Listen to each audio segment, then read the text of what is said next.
This is Real News Media TV, coverage you can trust. Please like, share, subscribe, and hit the notification bell. Select all for daily news updates. Good morning, my Real News Media TV family. Thank you so much for tuning in this morning, and I'm wishing for everyone a wonderful and a productive day. And in the news this morning for April 10, 2023, St. James Police crack murder case after month-long investigation. Police in St. James say they have solved an August 2022 murder case thanks to their exceptional investigative skills and the use of ballistic science. On Wednesday, August 31, 2022, Anthony Jr. Williams, otherwise called Sonny T, was shot and killed by unknown assailants between 2 a.m. and 10 a.m. in Bambalon, Lilliput, St. James. Citizens reported hearing gunshots around 2 a.m. and Williams's body was discovered about 10 a.m. Detectives from the Barretown Criminal Investigation Branch launched a probe into the murder, and a post-mortem examination later revealed that he died as a result of multiple gunshot wounds. On Saturday, October 8, 2022, 3 men were fatally shot and 3 pistols seized during a joint police-military operation in Hague Settlement, Trelawney. In December 2022, a ballistics report confirmed that one of the recovered pistols was stolen from an elderly licensed firearm holder and was subsequently used to kill Williams. Trevor Riney, also known as Teller or Beanie, was positively identified by a witness on April 3 as the person who shot and killed Williams, the police said. He was one of 3 men killed in the shootout with the police and military in Hague Settlement, Trelawney.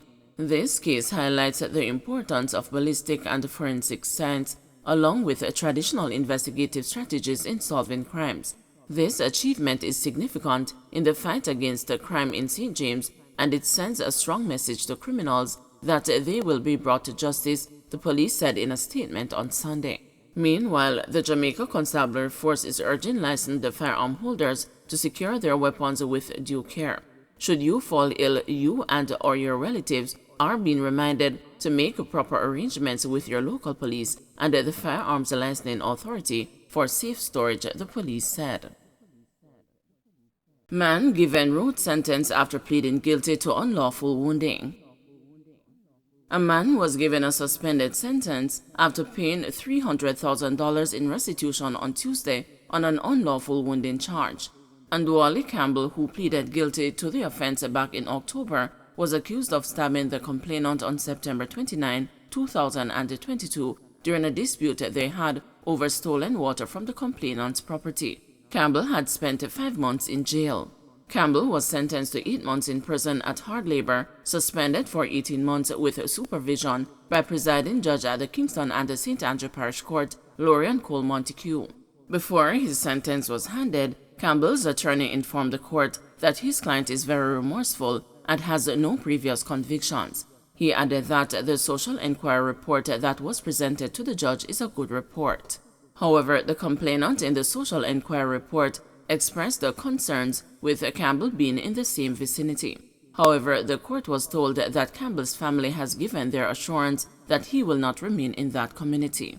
During the proceedings, Campbell's nieces were applauded for their efforts in raising the $300,000 for their uncle, which placed him in a favorable position when his attorney was discussing the mitigating factors in the matter. The money was handed over to the complainant on Tuesday. His nieces, ages 18 and 23, could not hold back their tears when they saw him standing in the prisoner's dock. From the reaction, you can see that he is missed, the attorney said. That's tremendous. It means that he is a good uncle, the judge said. Yes, he is, the older niece responded. Turning to Campbell, Cole Montague said, Mr. Campbell, you are before me to be sentenced for what can be classified as a serious offense. I note from the social inquiry report that you did not have any intention to cause him serious harm. But I also want you to realize that based on what was done, perhaps if it had gone deeper, the charge would have been a much more serious one. You have spent 5 months in custody, which I think should have been sufficient for you to not only see but fully appreciate the seriousness of the offense. I'm giving you a chance, the judge added. Never find yourself in the position you were in the last 5 months. She went on to explain that this sentence is one that will allow him to go home. However, if you were to commit another offense during the 18-month period, he will be required to serve the time for that offense as well as this offense. Jamaican pleads guilty in death of U.S. prisoner. A Jamaican man faces up to 8 years in a U.S. prison and a U.S. $250,000 fine after pleading guilty in the death of an incarcerated man during a 2017 fight at a federal prison in Mississippi, American authorities said. Michael Phillips, 47, pleaded guilty to an involuntary manslaughter charge last Tuesday before U.S. District Judge Henry Wingate in Jackson, according to a news release from U.S. Attorney Darren LaMarca and Jamaica Fumbai, special agent in charge of the FBI's Jackson office. An inmate identified in court papers only by the initials TN died in a fight on or about July 2, 2017 in a housing unit at the Federal Correctional Complex in Yazoo City, Mississippi, according to court documents. Both TN and Phillips were incarcerated in the unit. Prosecutors said during the fight, Phillips threw a punch and caused TN to fall backward into a metal locker. TN hit his head on the locker and died from his injuries. Phillips' sentencing is scheduled for July 7. Newman wants working hours for taxi operators capped. Edgerton Newman is calling for taxi operators to have a formal set of working hours, expressing concern that some of them are running themselves into the ground by working up to 16 hours per day. Newman, who is the president of the Transport Operators Development Sustainable Services, made the call while addressing a Todd's Health and Welfare Forum in St. Andrew last Thursday. He expressed a concern that the sedentary job was resulting in many transport operators not getting enough exercise or even using the restrooms as often as they should, adding that these and other matters could have serious health implications. Lack of rest can also affect motorist attentiveness and reaction time to hazards. "We need your help," Newman said, addressing Transport Minister Audley Shaw. "Our taxi men and women are sitting in one position for up to 16 hours per day. That must stop. It can only stop, Minister, with a program that will allow our taxi men and women to work not more than 10 hours per day." He said that it was for such reasons that the event is being held with the goal of assessing, screening, and conducting health checks for transport operators. For his part, Shaw said it is believed that roughly 20% of crashes are caused by medical issues with drivers who have epilepsy, diabetes, cardiovascular disease, and mental illness, who average twice as many crashes as those without these illnesses. Taking a look at the statistics for road fatalities already, 110 persons have been killed since the start of the year.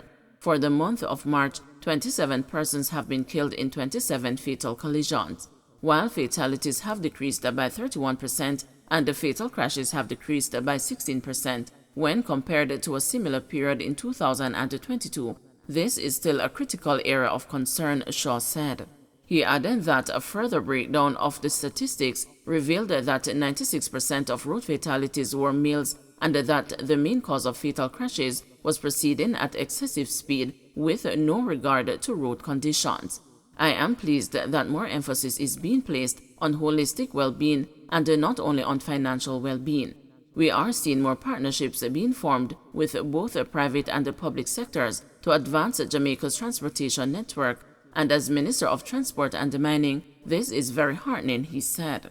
Shaw also stressed the need to work on transforming the culture of taxi operators and said these changes should not only be expected on the part of the government, but also the operators being responsible themselves. "It is not just about knowing and obeying the road code, but also about taking care of yourselves, so when you get behind the wheel, you're not at risk of falling ill and the related human error. As we go through the aging process, our bodies require us to maintain a healthy lifestyle," Shaw said. Don't forget to like, share, subscribe, and hit the notification bell. Select all for daily news updates.